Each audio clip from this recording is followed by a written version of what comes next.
जय श्री राधाकृष्ण. संगीताज किचनमध्ये आपले सगळ्यांचे स्वागत आहे. तर सर्वात आधी माझे व्हिडिओज आवडीने पाहणाऱ्या ताईंना, दादांना आणि छोट्यांना धन्यवाद. तर पहा, छोटूशा रोपट्याला किती छान फुलांनी भरलेलं आहे. तर आज मी बनवणार आहे सुक्या जवळची चटणी बनवणार आहे. तर त्यासाठी लागणार आहे लसूण, हिरवी मिरची, कोथिंबीर आणि कांदा घेतलेला आहे मी. तर सर्वात आधी आपण पातेलीमध्ये जवळा टाकून घेतलेला आहे मी सुका, आणि तो असा मी भाजून घेणार आहे व्यवस्थित. असं छानपैकी आपल्याला भाजून घ्यायचं आहे जवळा. हे भाजत असताना जो मस्त छानपैकी असा हा वास सगळीकडे पसरलेला आहे, त्या वासानेच तोंडाला पाणी सुटलेलं आहे. चला, तर भाजून लालसर झालेलं आहे जवळा आपला. तर आता आपलं 1 ग्लास किंचित असं पाणी टाकून घेणार आहे मी त्याच्यामध्ये. मी एकदम असं त्याला स्वच्छ असं धुवून नाही काढणार आहे. असं जस्ट लगेच बाहेर काढून घेतलेला आहे मी. जास्त वेळ पाण्यात नाही ठेवायचं जवळा.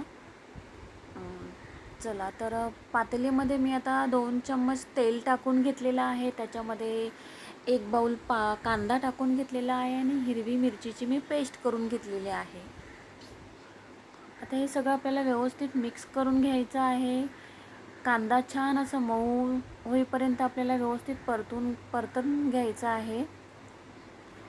आता याच्यामध्ये मी 1 चम्मच हळद टाकून घेणार आहे.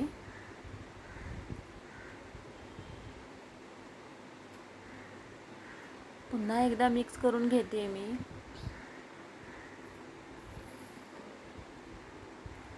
आता तर आपण भिजवलेला जो जवळा आहे तो टाकून घेते.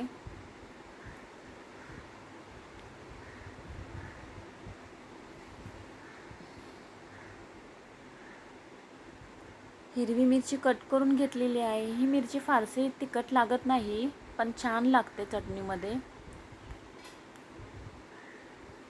टोमॅटोही टाकून घेतलेले मी आता. याच्यामध्ये 1 चम्मच मी मीठ टाकून घेतलेलं आहे. तर आता हे सगळं आपल्याला व्यवस्थित मिक्स करून घ्यायचं आहे. 10 मिनिटासाठी फक्त आपण इथे आता झाकण देऊन ठेवणार. 10 मिनिटं नाही, 5 मिनिटासाठी ही चालू शकतं.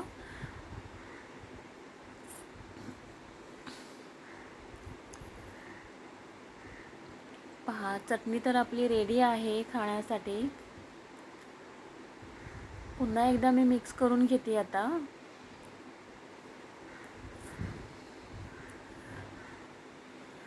आता मी याच्यामध्ये लसूण टाकून घेते. लसूण ठेचून घेतलेला आहे मी व्यवस्थित. चटणीमध्ये लसूणचा थोडा कच्चेपणा खूप छान लागतो.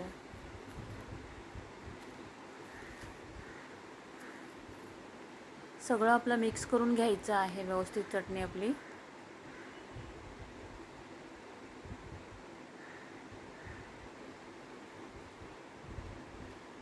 आता त्याच्यामध्ये आता 1 कोथिंबीर टाकून घेते मी. झाली चटणी तर आपली रेडी झालेली आहे खाण्यासाठी.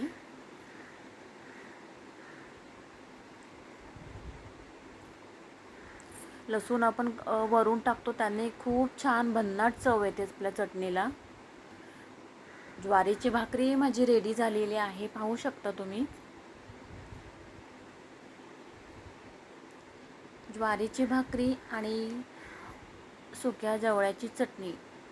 माझी रेसिपी जर तुम्हाला आवडली असेल तर लाईक करा, शेअर करा आणि सबस्क्राईब करा. Bye bye. भेटूया पुढच्या रेसिपीमध्ये.